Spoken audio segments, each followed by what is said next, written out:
Hello दोस्तों, welcome to success plus academy. मैं हूं सुमित चौधरी। और दोस्तों, आज के इस वीडियो में हम बात करने वाले हैं गोंडवाना की महारानी रानी दुर्गावती के इतिहास के बारे में। रानी दुर्गावती का नाम शायद आप सभी ने सुना होगा दोस्तों, क्योंकि इनका नाम भी उसी आदर और सम्मान के साथ लिया जाता है जैसे रानी लक्ष्मीबाई और रानी पद्मिनी का लिया जाता है। ये भी अपनी सुंदरता और बहादुरी की मिसाल मानी जाती है। अब सुंदरता तो आप जानते हैं कि गॉड गिफ्टेड होती है, लेकिन बहादुरी, शौर्य और जो गुण है जो इंसान खुद के अंदर खुद जनरेट करता है, उनकी वजह से जाना जाता है। और इसी तरीके के गुणों की वजह से रानी दुर्गावती भी जानी जाती है। इन्होंने अपनी मातृभूमि की रक्षा के लिए अपने प्राणों को न्यौछावर कर दिया। मुगल बादशाह अकबर, आप सभी जानते हैं कि कितना बड़ा राजा था वो, कितना बड़ा बादशाह था जिसने पूरे भारतवर्ष में अपना लोहा मनवा दिया था और अपने साम्राज्य का विस्तार दूर दूर तक किया था। उसके सामने भी रानी दुर्गावती ने हार नहीं मानी और एक नहीं बल्कि 3 बार मुगल सेना को इन्होंने बैकफुट पे धकेला।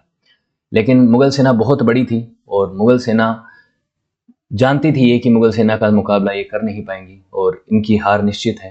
तो जब ये हार की कगार पे पहुंच गई और बहुत बुरी तरह से घायल हो गई, तब इन्होंने एक ड्रैगर लिया और अपने सीने में घोंप दिया, ये सोच के कि मुगल सेना के ये हाथ नहीं आएंगी और अपनी प्राणों की आहुति दे देंगी, लेकिन हार भी नहीं मानेंगी। तो इस तरीके की रानी थी ये। अब ये कहाँ की रानी थी? गोंडवाना की थी। और गोंडवाना की हम बात करेंगे, गोंडवाना का इतिहास हम ऑलरेडी पढ़ चुके हैं, लेकिन आज हम रानी दुर्गावती के ऊपर फोकस करेंगे। उनके जीवन के शुरुआत से लेके उनके अंत तक की हम कहानी डिस्कस करेंगे। तो रानी दुर्गावती का जन्म जो है वो 5 अक्टूबर 1524 को हुआ और डेथ जो है, जिस दिन इन्होंने अपना आत्मसम्मान की रक्षा के लिए 24 जून 1564 को अपने ड्रैगर सीने में घुसाया था, तब इनकी मृत्यु हुई। 24 जून की वो दिन था, उसे बलिदान दिवस के रूप में मनाया जाता है। ये गोंडवाना की रानी थी। 1550 से 1564 के बीच में तकरीबन 15-16 साल तक इन्होंने रूल किया। हालांकि इससे पहले से ही थोड़ा बहुत इनका इन्फ्लुएंस था, तो 16 साल माना जाता है, लेकिन ये 14 साल तो जो है इन्होंने यहाँ पे प्रोमिनेंटली रूल किया ही है। इन्होंने गोंडवाना स्टेट, जिसको ग्रह किंगडम कहा जाता था, गोंडवाना किंगडम भी 3 भागों में बटा हुआ था। मैं आपको दिखाता हूँ कौन से गोंडवाना की मैं बात कर रहा हूँ। ये गोंडवाना स्टेट था और ये गोंडवाना स्टेट जो है, इसके अलग अलग हिस्से थे, जिसमें ग्रह मांडला एक स्टेट था, देवगढ़ था और चंद्रापुर था। तो ये इसकी अलग अलग ब्रांचेस थी और ये गोंड लोगों के द्वारा, गोंड जो ट्राइब है भारत की, उसके द्वारा रूल किया जाता था। उसमें से ये जो ग्रह किंगडम था, इसमें जो संग्राम शाह एक राजा हुआ करते थे, बहुत फेमस राजा थे वो यहाँ के, उनके बेटे दलपत शाह से इन्होंने शादी करी थी 1542 में। ठीक है, 1542 में इनकी शादी हुई थी। उसके बाद ये किस चीज के लिए जानी जाती हैं? मेनली इन्होंने जो मुगल साम्राज्य के खिलाफ लड़ाई लड़ी और मुगलों के सामने बड़ी मजबूती से अपने साम्राज्य को इन्होंने डिफेंड किया, उसके लिए ये जानी जाती है। तो इनका जन्म 1524 में हुआ। कालिंजर का जो किला है, जो बहुत मशहूर किला है, आप जानते हैं कालिंजर का मध्य प्रदेश में किला है ये, तो उत्तर प्रदेश के में पड़ता है, एकदम क्लोज टू मध्य प्रदेश पड़ता है। चंदेला डायनेस्टी में इनका जन्म हुआ था। कालिंजर के जो वहां पे राजा थे कीरत सिंह, कीरत राय, उनके घर पे इनका जन्म हुआ था। इनके पिता का नाम कीरत राय था और चंदेला डायनेस्टी से बिलोंग करती थी। चंदेला डायनेस्टी बड़ी फेमस डायनेस्टी थी, जिन्होंने खजुराहो के मंदिर बनवाए थे 11वीं शताब्दी में। ये हम किसी दिन चंदेलाज की बात करेंगे। ये कालिंजर का फोर्ट है, बहुत मशहूर फोर्ट है ये। इसको भेदना एकदम नामुमकिन सा था, बहुत ही ऐसा किला है ये, ऐसी लोकेशन पे, स्ट्रेटेजिक लोकेशन पे बसा हुआ है कि इसको फतेह करना बहुत मुश्किल था। शेरशाह सूरी भी इसी किले को फतेह करने के समय पे मारे गए थे, आपको ध्यान होगा, मैंने शेरशाह सूरी के समय आपको ये चीज बताई थी। तो चंदेला जो थे वो यहाँ पे रूल करते थे, चंदेला डायनेस्टी रूल करती थी यहाँ पे, और यहीं पे कालिंजर का फोर्ट है, यहीं पे उनका जन्म होता है रानी दुर्गावती का। चंदेलाज ने मोहम्मद गजनवी के समय से ही यहाँ पे अपने साम्राज्य को प्रोटेक्ट किया था और कई बार उन्होंने इस घुरिद सल्तनत के साथ लड़ाइयाँ लड़ी थी और अपने आप को प्रोटेक्ट रखने में उन्होंने सफलता हासिल करी थी। तो ये चंदेलाज थे और इनके द्वारा जो मंदिर बनाए गए, खजुराहो के मंदिर जो है मध्य प्रदेश में, वो बहुत मशहूर मंदिर हैं। आपको पता होगा, इनकी आर्ट, इनकी मूर्ति कला बड़ी मशहूर है। तो ये 11वीं शताब्दी में इनके द्वारा बनाए गए थे। तो इसी वंश से आती थी रानी दुर्गावती जी। फिर इन्होंने, ये इनका जो है पीहर जिसको कह सकते हैं, वो तो चंदेला वंश था। उसके बाद इनकी 1542 में शादी हुई दलपत शाह से, जो कि संग्राम शाह के बेटे थे। संग्राम शाह अपने आप में एक बहुत प्रोमिनेंट रूलर माने जाते हैं इस गोंडवाना किंगडम के, ग्रह किंगडम के। गोंडवाना किंगडम जो था वो मैंने बताया ना आपको 3 भागों में बटा हुआ था। तो उसमें ये जो ग्रह वाला किंगडम था, ग्रह मांडला जिसको कहा जाता था, इसके रूलर थे ये संग्राम शाह, और यही ग्रह किंगडम ही गोंडवाना स्टेट का मेनली प्रोमिनेंट किंगडम था, ये लीडर था एक तरह से। ठीक है, तो 1542 में इनकी शादी होती है। उसके बाद 1545 में इनके बेटा होता है जिसका नाम होता है वीर नारायण, और 1550 में जो है इनके पति दलपत शाह की मृत्यु हो जाती है।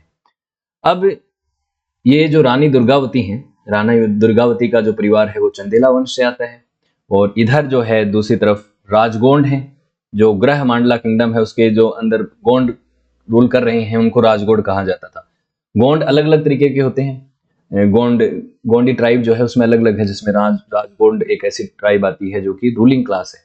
तो राजगोंड्स और ये चंदेला जो है ये साथ में मिलके अलाइज बन गए, और इन्होंने साथ में मिलके एक मैट्रिमोनियल अलायंस बना ली। मैट्रिमोनियल अलायंस क्या होती है, मतलब वैवाहिक रिश्तों के तहत जो एक अलायंस बन जाती है, वो अलायंस इनकी बन गई, क्योंकि रानी दुर्गावती की शादी इनके घर में हो चुकी थी ग्रह मांडला की।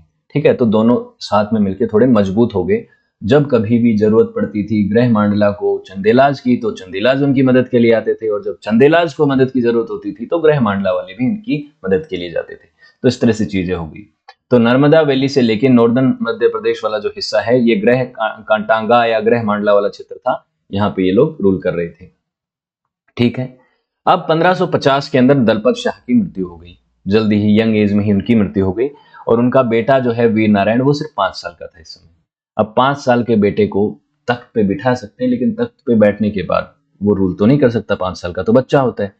तो इसीलिए रानी दुर्गावती उसकी रिजेंट बनती हैं, उसकी एक तरह से उसके बिहाफ पे, वीर नारायण के बिहाफ पे रूल करती हैं, गद्दी पे बैठती हैं, और कि एक उपयुक्त एज में जब वीर नारायण पहुंचेंगे तब उनको साम्राज्य सौंप दिया जाएगा, ये चीज तय होती है।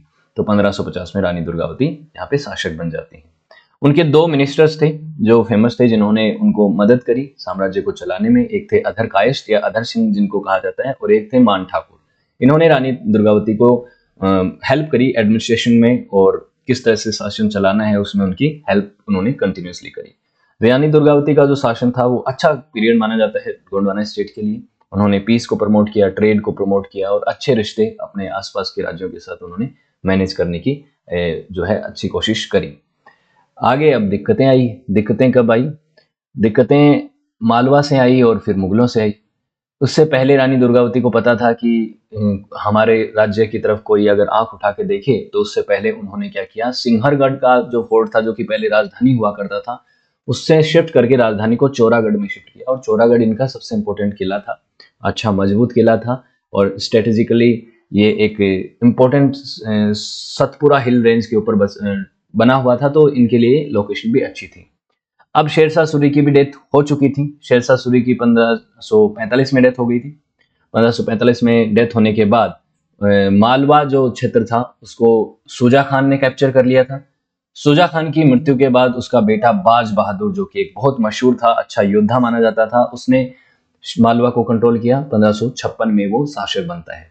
अब बाज बहादुर की नजर भी थी रानी दुर्गावती के स्टेट के ऊपर, इस गोंडवाना स्टेट के ऊपर उसकी नजर थी। तो बाज बहादुर ने क्या किया, रानी दुर्गावती के ऊपर अटैक किया, इनके किंगडम की तरफ अटैक किया। लेकिन रानी दुर्गावती ने बाज बहादुर जैसे महान योद्धा को बुरी तरह से यहाँ पे हराया, और उसको हराने के बाद उसे बैकफुट पे धकेला।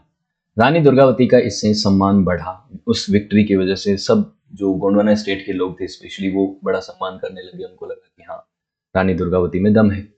तो रानी का जो शासन है वो अच्छा खासा चल रहा था। 1556 का समय चल रहा है। अब 1562 में अकबर ने क्या किया, अब ये 1556 ही वो साल है जब अकबर भी शासक बनता है। दिल्ली का तख्त उसके कंट्रोल में आता है, मुगल तख्त उसके कंट्रोल में आता है। पानीपत की दूसरी लड़ाई होती है, आपको ध्यान होगा। हेमू विक्रमादित्य को हराने के बाद अकबर फिर से जो है मुगल सल्तनत की नींव को मजबूत करने की कोशिश करता है। धीरे धीरे उसका जो है साम्राज्य विस्तार होना शुरू होता है। 1562 आते आते उसने मालवा को हरा दिया। मालवा का शासक कौन था? बाज बहादुर, उसको हरा दिया। मालवा को कॉन्कर कर लिया, और ये मालवा वाला जो क्षेत्र है ये आने लग गया मुगलों के कंट्रोल में, उनकी अधीनता में। अब इसकी वजह से क्या होता है कि मालवा कंट्रोल में आ गया, तो रानी का जो क्षेत्र है, रानी का जो साम्राज्य है, वो इनके एकदम सीमा पे आ गया। मुगलों की सीमा और गोंडवाना स्टेट की सीमा टच करने लग गई। तो अब तो कॉन्फ्लिक्ट होना था, क्योंकि मुगल अपना एक्सपांशन कंटिन्यू करना चाहते थे। मुगल बादशाह अकबर अपना साम्राज्य विस्तार कंटिन्यूस करना चाह रहा था, तो ये चीजें होनी थी। रानी के समय पे एक मुगल जर्नल हुआ करता था, ख्वाजा अब्दुल माजिद आसफ खान। ये इनका एक एम्बिशियस जर्नल था मुगलों का, और इसकी इच्छा थी कि और साम्राज्य का विस्तार किया जाए। तो इसने सबसे पहले तो रेवा के जो शासक थे रामचंद्र, उनको हराया। उनको हराने के बाद इसकी नज़र रानी के साम्राज्य की तरफ थी कि रानी का जो साम्राज्य है वो काफ़ी प्रोस्परस है, अच्छा है, और वहाँ से हमें बहुत कुछ फ़ायदा हो सकता है। अगर इस क्षेत्र को हम जीत लेते हैं तो हमारा जो है खजाना और भरेगा। ऑब्वियसली यहाँ पे जो खेती होती है, जो टैक्सेस हैं वो हमें मिलेंगे, तो उसकी वजह से हमें फ़ायदा होगा। तो उसने अकबर से परमिशन मांगी और कहा कि अब हमें गोंडवाना की तरफ भी अपना अभियान आगे बढ़ाना चाहिए और गोंडवाना स्टेट को भी जीतना चाहिए। तो अकबर ने परमिशन दे दी। अब रानी को पता चला कि आसफ खां अटैक करने वाला है, तो रानी ने बिल्कुल भी इस पे सोच विचार नहीं किया कि हमें क्या करना चाहिए, क्या किस तरह से उनके साथ समझौता करना चाहिए या कुछ हार माननी चाहिए। नहीं, उन्होंने सीधा कहा कि हम अपने साम्राज्य को डिफेंड करेंगे, हम लड़ाई लड़ेंगे, जो भी हो जितना भी हो हम अपनी पूरी जान लगा देंगे, पूरी ताकत लगा देंगे मुगलों को हराने में। हालांकि उनके दीवान और उनके मंत्री अधर कायस जो थे, उन्होंने कहा था कि मुगलों की सेना बहुत ताकतवर है, उनका हम मुकाबला नहीं कर पाएंगे, हमें क्या करना चाहिए, हमें उनके साथ किसी तरीके से कोई समझौता कर लेना चाहिए, अधीनता स्वीकार कर लेनी चाहिए। कुछ लोगों ने ऐसा भी कहा, लेकिन रानी ने कहा कि देखिए, एक डिसरेस्पेक्टफुल जिंदगी से अच्छा है रेस्पेक्टफुली हम मर जाएं और अपने आप को डिफेंड करते हुए मर जाएं। तो उन्होंने कहा कि हम तो लड़ेंगे, और इसीलिए रानी दुर्गावती ने स्ट्रॉन्ग लीडरशिप को दिखाया और अपने फाइटिंग स्किल्स को भी दिखाया, और मुगल कमांडर आसफ खां के खिलाफ उन्होंने कहा कि अब हम लड़ाई लड़ेंगे। ठीक है, इवन मालवाग सुल्तान बाज बहादुर भी साथ में था इस समय, तो उसके सामने भी लड़ेंगे। इनिशियली रानी ने आसफ खां की सेना को बुरी तरह से पछाड़ा, बैकफुट पे धकेला, नर्मदा नदी के आसपास के क्षेत्र में वहां पे हराया। लेकिन उसके बाद आप जानते हैं कि रानी की सेना और मुगलों की सेना में कोई कंपैरिजन नहीं था, क्योंकि मुगलों की सेना बहुत बड़ी सेना थी, बहुत बड़ी, मतलब उस समय भारत की सबसे बड़ी सेना थी मुगलों के पास। और दूसरी तरफ रानी की दुर्गावती की किंगडम, ये जो गोंडवाना स्टेट है, इसके आर्मी स्ट्रक्चर की अगर बात करें तो वो फेडरल था और फ्यूडल था। फेडरल मतलब हर छोटे छोटे हिस्से के पास कुछ पावर थी, ऑटोनॉमी थी उनके पास। फेडरल स्ट्रक्चर यही होता है ना कि एक छोटे छोटे जो स्टेट्स हैं उनके पास पावर होती है, तो जो ऑटोनॉमी थी उनके, जो राज्य के अंदर जो छोटे स्टेट्स थे उनके पास ऑटोनॉमी थी। फ्यूडल सिस्टम भी था, जमींदार प्रथा भी थी। तो यहाँ के जो जमींदार थे उनके पास, फ्यूडल लॉर्ड्स के पास अच्छी खासी जमीन थी, उनके पास सेना थी, उनके पास मतलब कंट्रोल था। तो जब इतने लोगों के पास कंट्रोल हो जाता है, बहुत सारे जो लोकल राजा हैं उनके पास सेना है, उनके पास अपने आर्म्स हैं, अपना सिस्टम है। हाँ, वो रानी को सपोर्ट करेंगे जब जब रानी को रीड होगी, लेकिन वो सेना जो है वो पूरी सेंट्रलाइज नहीं है, वो एक आदेश पे काम नहीं करती है। उसके पास, सबके पास एक तरीके का डिसिप्लिन नहीं है, एक तरीके की ट्रेनिंग नहीं है, एक तरीके के हथियार नहीं है। तो इसकी वजह से बहुत ज्यादा डिसेंट्रलाइज हो गई, और डिसेंट्रलाइज होने का नुकसान होता है। सेना जितनी सेंट्रलाइज होती है, जितना एक यूनिक स्टैंडर्ड की होती है, उतना ही फायदा होता है। लेकिन यहाँ पे सेम स्टैंडर्ड्स की नहीं थी, और इन फ्यूडल लॉर्ड्स के हाथ में उस सेना की कमान थी, जिसकी वजह से रानी की सेना को डिसएडवांटेज था। मुगल आर्मी जो कि एकजुट थी, एक तरीके से काम करती थी, और बड़ी भी थी, संख्या में भी ज्यादा थी, हथियारों के मामले में भी वो ज्यादा ताकतवर थी, बेहतर उनके पास टेक्निक्स थी और बेहतर उनकी ट्रेनिंग थी। इसकी वजह से रानी दुर्गावती की जो सेना है वो ऑब्वियसली मुगल आर्मी का सामना नहीं कर सकती थी। अब कई सारी काउंसिल्स हुए, आपस में बातचीत हुई, कईयों ने ये सलाह दी रानी को कि अब हमें हार मान लेनी चाहिए। लेकिन रानी ने कहा कि देखिए, हम एक बार आसफ खां की सेना को हरा चुके हैं, बार बार भी हरा सकते हैं, और हम ऑनर के साथ मरेंगे, जिएंगे ऑनर के साथ और मरेंगे भी ऑनर के साथ, हम हार नहीं मानेंगे।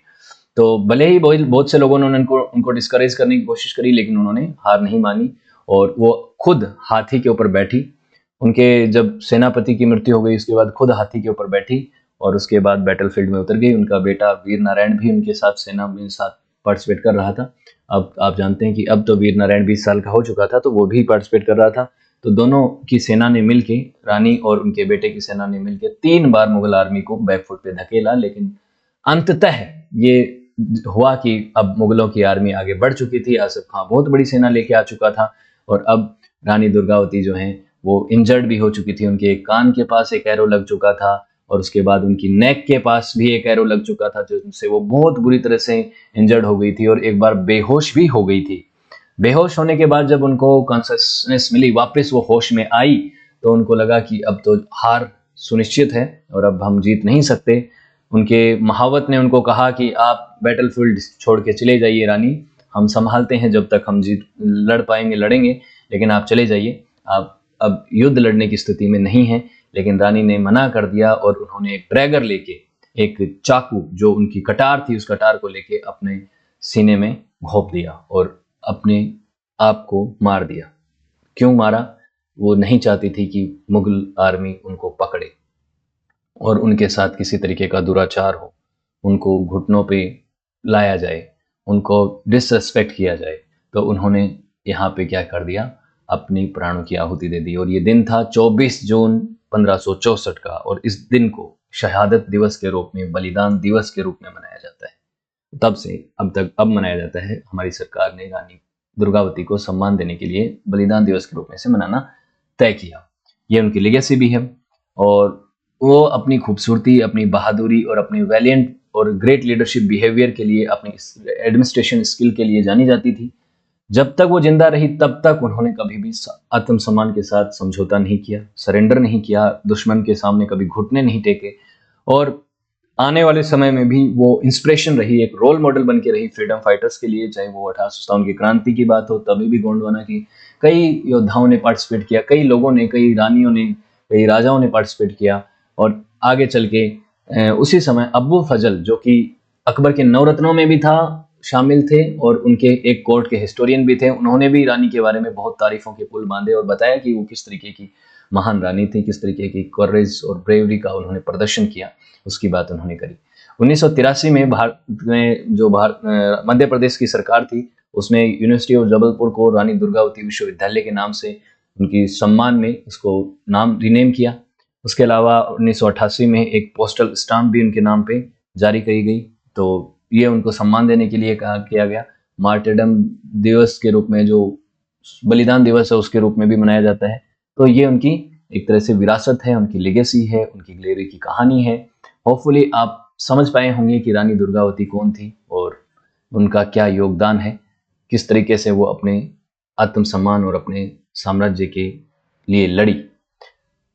तो वीडियो अच्छा लगा तो लाइक, शेयर और सब्सक्राइब कीजिएगा चैनल को। साथ ही सक्सेस प्लस एकेडमी के एप्लीकेशन को भी डाउनलोड कीजिएगा। यहाँ पे आपको इन वीडियोस की पीडीएफ मिल जाएंगी, इनसे रिलेटेड वीडियो लेक्चर्स भी मिल जाएंगे, और सक्सेस प्लस एकेडमी के प्रीमियम कोर्सेज को भी आप परचेस कर सकते हैं बहुत अप्रोप्रिएट प्राइस में।